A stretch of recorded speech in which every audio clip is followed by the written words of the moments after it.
یہ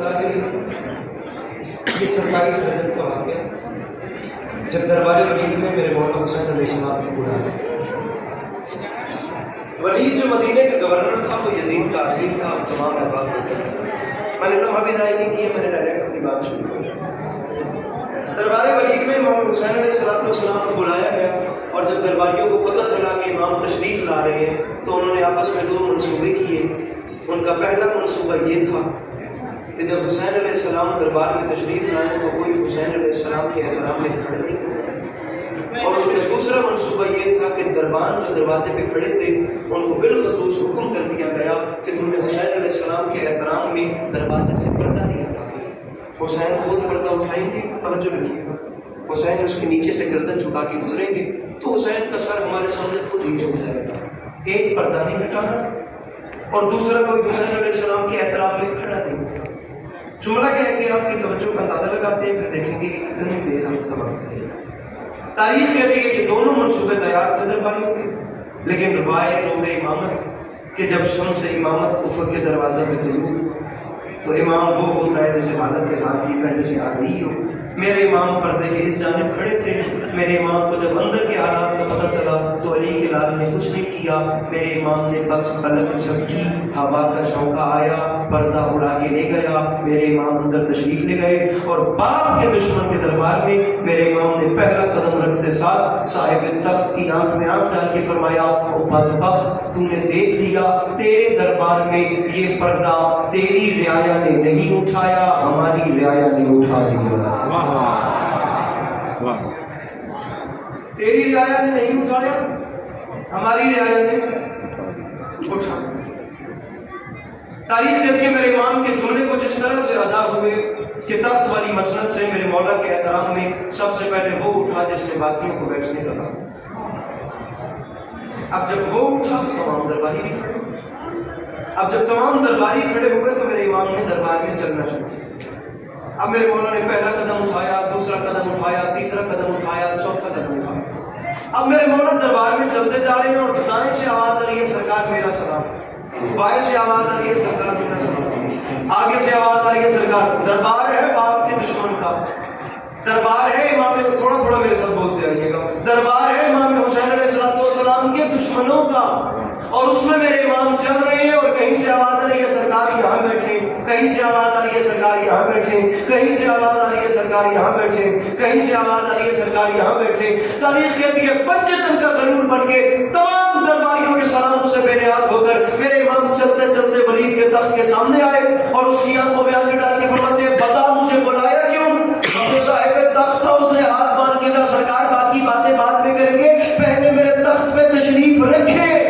تاریخ کہتی ہے اس کی بادشاہت اور تخت کو پاؤں کی ٹھوکر مار کے حسین نے فرمایا, بدبخت تجھے نہیں پتا قرآن رہٹ کے علاوہ اور کہیں آتا ہی نہیں.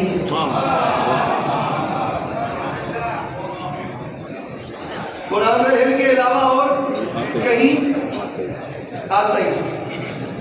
پتا مجھے کیوں بولا؟ اب اس نے حسین علیہ السلام کے ہاتھ میں یزید کا خط دیا.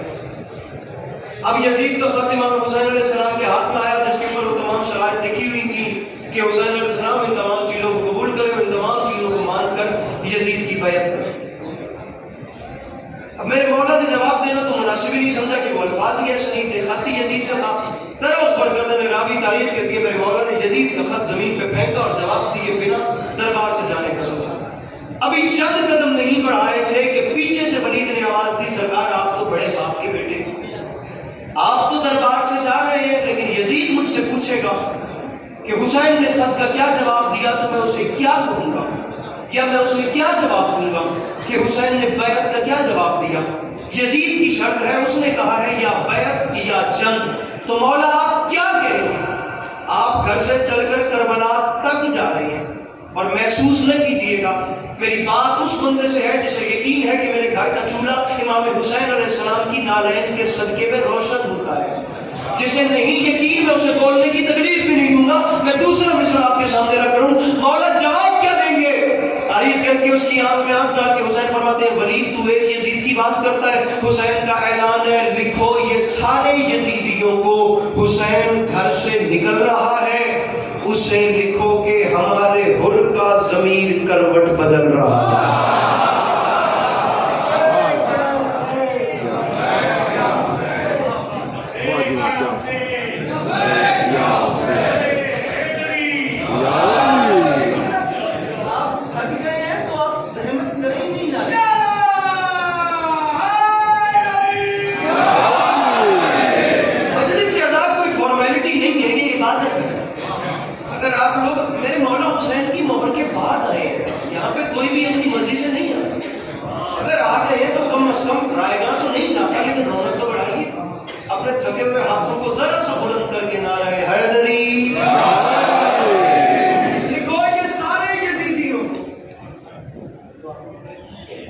حسین گھر سے نکل رہا.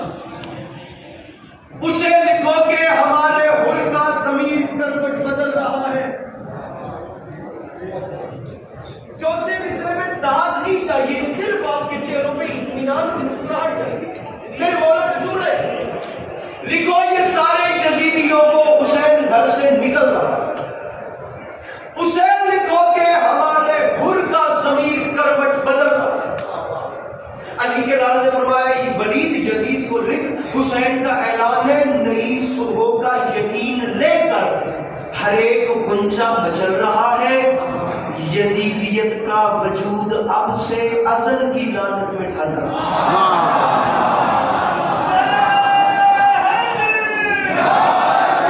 یہ ہاتھ سلامت رہے تو ذکر حسین میں بلند ہو رہے ہیں. یزیدیت کا وجود اب سے ازل کی لعنت میں, ازل کی لعنت میں.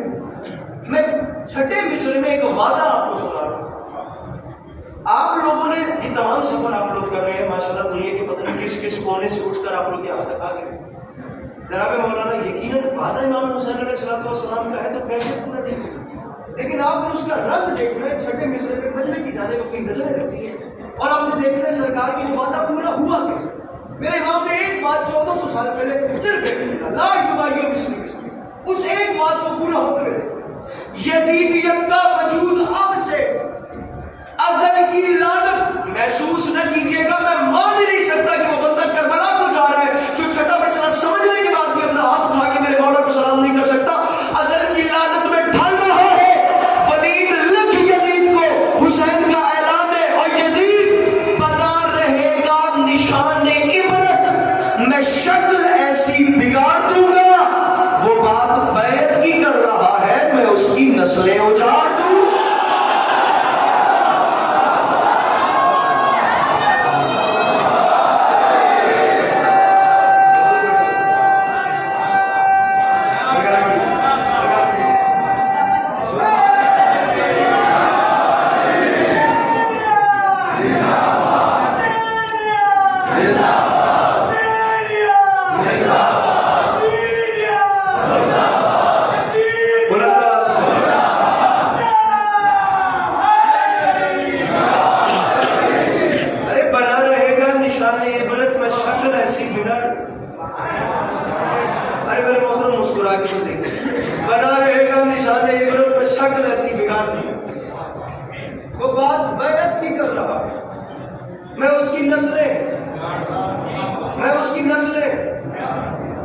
ویسے تو حسینیت کا رشتہ سب سے مضبوط رشتہ ہے, لیکن جتنی دیر پاکستان میں ذاکر پڑے انہیں والے زیادہ بنا رہے گا نشان عبرت میں شکل ایسی بگاڑ.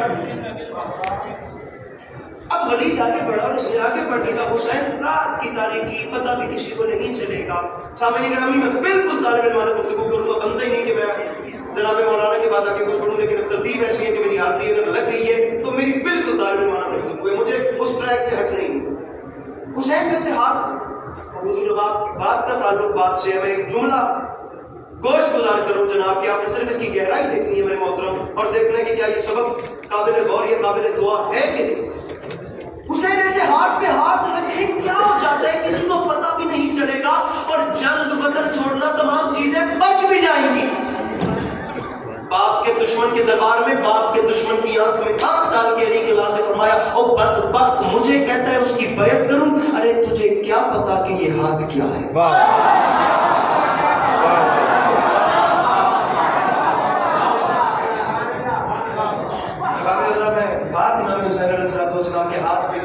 پکارا, ہاتھ بلند کیا.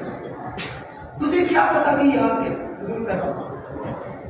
اس نے کہا آپ ہی بتائیں کہ یہ ہاتھ کیا ہے. اب یہ 327 موقع, اب یہاں پر علی والوں کی موجودگی میں علی عباس عسکری کا بتا رہا کہ وہ بات کیا یہ بہت آتا, لیکن جہاں باپ کے دشمن کا دربار ہو وہاں میرے مولا حسین بتائیں کہ یہ ہاتھ کیا ہے. صورت حال تو مختلف ہے, لیکن حسین فرماتے ہیں اگر تم نے پوچھا تو پھر سن, میں بتاتا ہوں کہ یہ ہاتھ کیا ہے. فرماتے ہیں یاد رکھ آدم علیہ السلام کے ہاتھ پہ ان کا نصیب. ہمارے یہاں آپ کی لیجر ہے شعر پورا ہونے پہ گول پڑھتے ہیں, میں مصرع اولا پہ پڑھوں گا تاکہ میں ان کا امتحان لوں کہ میرا مجمع معیار سماعت کہاں رکھ کے بیٹھا. آدم علیہ السلام کے ہاتھ میں ان کا نصیب, نوح علیہ السلام کے ہاتھ میں ان کا, ابراہیم, موسیٰ, عیسیٰ, یحییٰ, خضر علیہ السلام, ہر نبی کے ہاتھ میں اس نبی کا نصیب. لیکن مجھے دیکھ, میری ہتھیلی کو انبیاء کی نبوتوں کا نصیب سمجھے.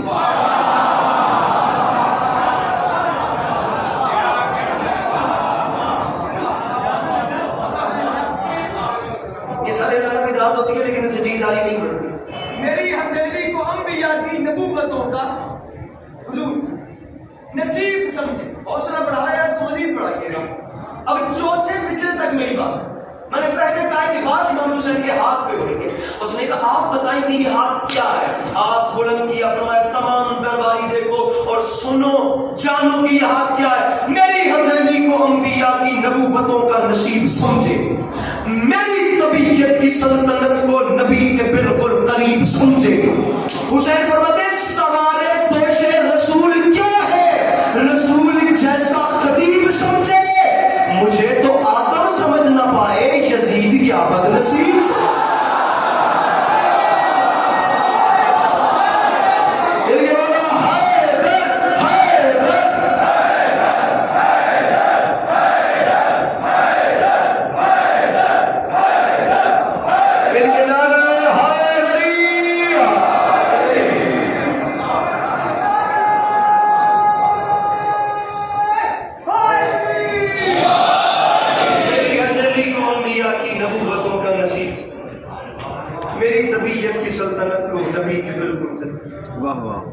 سوال دوسرے رسول کیا ہے, رسول جیسا. ارے مجھے تو آدم سمجھ. یزید 6 مصرے کو سنو. یزید کیا, پیچھے والے احباب سے بھی اجازت دے کر, یزید کیا. اب تک کی ٹوٹی پھوٹی گفتگو اور یہ 6 مصرے. مجھے تو آدم سمجھنا پڑا. یزید کیا بد نصیب. اس نے کہا حسین بیعت کیوں نہیں ہوتی؟ فرمایا بیعت اس لیے نہیں ہو سکتی, مجھے تو بتا کہ جو ماضی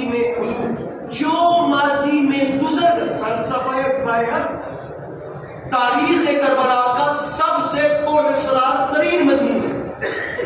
اگر ہم لوگوں کو یہی نہیں پتا کہ امام حسین علیہ السلام نے مدینہ کیوں چھوڑا تھا, یہ یزید کی بیعت سے انکار کیوں کیا تھا, تو ہم یہاں کیا لینے آئے ہیں, ہم نجف سے کربلا کیوں جا رہے ہیں اگر ہم یہی نہیں جانتے کہ حسین علیہ السلام نے انکار کیوں کیا.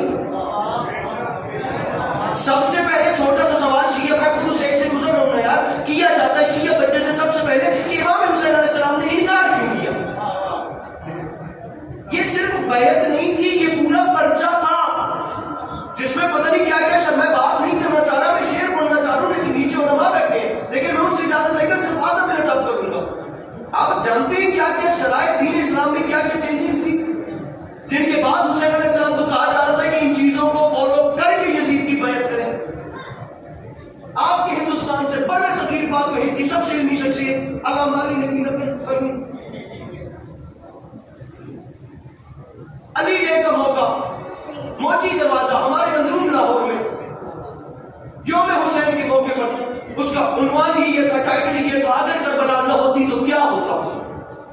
سارا دن تمام مکاتب فکر کے لوگ بات کرتے کرتے تھک گئے, کربلا نہ ہوتی تو یہ ہوتا, یہ ہوتا, یہ ہوتا, یہ. ارباب اعظم آپ تمام پڑھے ہیں, آپ زائرین حسین ہیں, میں آپ کی خاک پا بھی نہیں بنتا, لیکن عزت حسین کو گواہ بنا کے کہہ رہا ہوں, میرا قد چھوٹا ہے, یہ بات بڑی ہے, اسے اگنور نہ کیجیے گا, مولا کا واسطہ اسے ساتھ لے کے جائیے گا. پتہ نہیں کتنے سوالوں کا جواب اس ایک فکرے میں. اگر کربلا نہ ہوتی تو کیا ہوتا؟ سارا دن گزر گیا اور ناظم ممبر نے شام کو کہا جی ہمارے پاس 2 منٹ بچے ہیں، اور لکھنؤ سے تشریف لائی ہوئی علامہ علی نقی نقل اگر 2 منٹ میں بتا سکتے ہیں کہ کربلا نہ ہوتی تو کیا، بہت گہرا مسئلہ بات ہے، نہ ہوتی تو کیا ہوتا تو بتائیں ورنہ وقت ختم. علامہ ممبر پہ آئے اور اس اعلان کرنے والے کی طرف دیکھ کے مسکرا کے فرماتے ہیں حضور آپ نے ہمیں 2 منٹ کی اجازت دی ہے، ہم 5 منٹ میں بات مکمل کر کے یہیں سے آپ کا وقت آپ کو لوٹا دیتے ہیں. یاد رکھے زمانہ، اگر کربلا نہ ہوتی تو اسلام کسی شریف کے قبول کرنے والا مذہب ہی نہیں تھا.